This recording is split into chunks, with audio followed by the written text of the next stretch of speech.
Hadirin salat subuh ini rahmat Allah.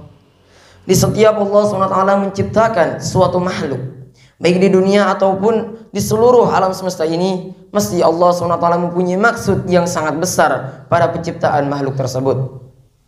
Baik makhluk tersebut diciptakan untuk suatu kebaikan ataupun suatu keburukan. Sebagaimana diciptakannya iblis. Dulu Allah SWT menciptakan iblis sebagai makhluk yang taat. Akan tetapi iblis menjadi makhluk yang hina karena ia tidak mau menaati perintah Allah, yaitu untuk bersujud kepada Nabi Adam alaihissalam. Sehingga iblis pun diusir dari surganya Allah SWT. Iblis pun menerimanya, akan tetapi iblis meminta satu permintaan kepada Allah SWT, yaitu ia dan juga para pengikutnya diperbolehkan untuk menggoda seluruh anak keturunan Nabi Adam alaihissalam. Dan hal tersebut diperbolehkan oleh Allah SWT. Sehingga mulai waktu itu iblis mempunyai misi yang sangat besar, yakni menyesatkan seluruh umat manusia. Hal ini sesuai firman Allah di Quran surat Al-A'raf ayat 16 sampai 17 yang berbunyi, A'udzubillahi minasyaitonirrajim, Bismillahirrahmanirrahim.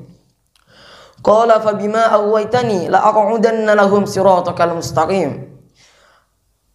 Summa la'atiyannahum min bayni aydihim wa min khalfihim wa an aymanihim wa an syama'ilihim wa la tajidu aksaruhum syakirin. Yang artinya iblis pun menjawab, karena engkau telah menyesatkanku, pasti aku akan menghalangi mereka dari jalanmu yang lurus.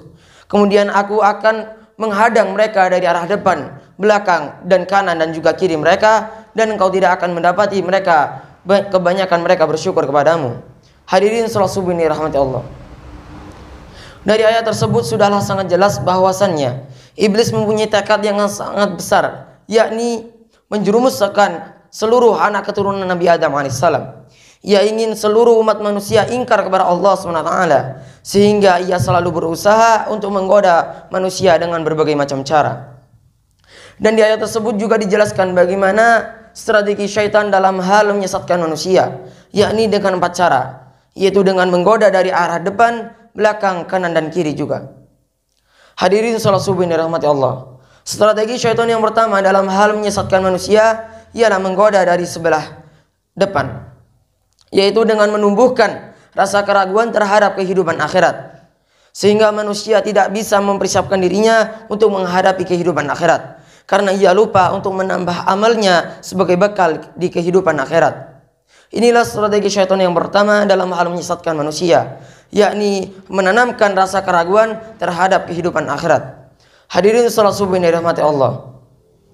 Strategi syaitan yang kedua dalam hal menyesatkan manusia, yakni menanamkan rasa terlalu cinta di dalam hati manusia terhadap dunia. Cinta terhadap dunia inilah merupakan salah satu penyakit terbesar manusia. Karena orang yang telah cinta terhadap dunia, pasti ia akan menghadapi penyesalan yang teramat mendalam ketika dihadapkan dengan neraka jahanam. Ia menyesal karena dirinya tidak dapat menambah amalnya di kaum ini, sehingga ia menyesal dan sehingga ia menyesal di kehidupan di akhirat. Hadirin salat subuh ini rahmati Allah. Strategi syaitan yang ketiga dalam hal menyesatkan manusia ialah menggoda dari arah kanan, yaitu dengan menumbuhkan rasa keraguan terhadap syariat-syariat agama, sehingga manusia menganggap bahwasanya agama merupakan persoalan yang sepele. Bahkan agama dan juga hukum-hukum yang terkandung di dalamnya ia anggap sebagai suatu permainan saja. Inilah strategi syaitan yang ketiga, yakni menumbuhkan rasa keraguan terhadap syariat-syariat agama. Hadirin salat subuh ini rahmati Allah. Dan yang terakhir, yakni yang keempat, strategi syaitan dalam hal menyesatkan manusia ialah merangsang manusia agar berbuat kemaksiatan, sehingga manusia menganggap kemaksiatan dan dosa yang mereka kerjakan merupakan suatu hal yang menyenangkan, indah, dan menguntungkan. Padahal sejatinya hal tersebut dapat menjerumuskan mereka ke dalam api nerakanya Allah SWT. Hadirin salat subuh yang dirahmati Allah. Itulah 4 hal strategi syaitan dalam hal menyesatkan manusia.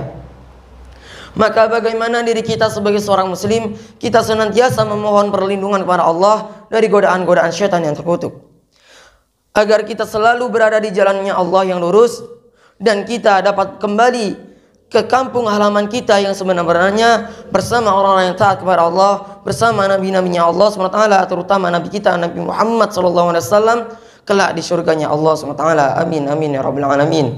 Mungkin hanya ini yang bisa saya sampaikan. Apabila ada kurang dan salahnya saya mohon maaf. Akhiru kalam, assalamualaikum warahmatullahi wabarakatuh.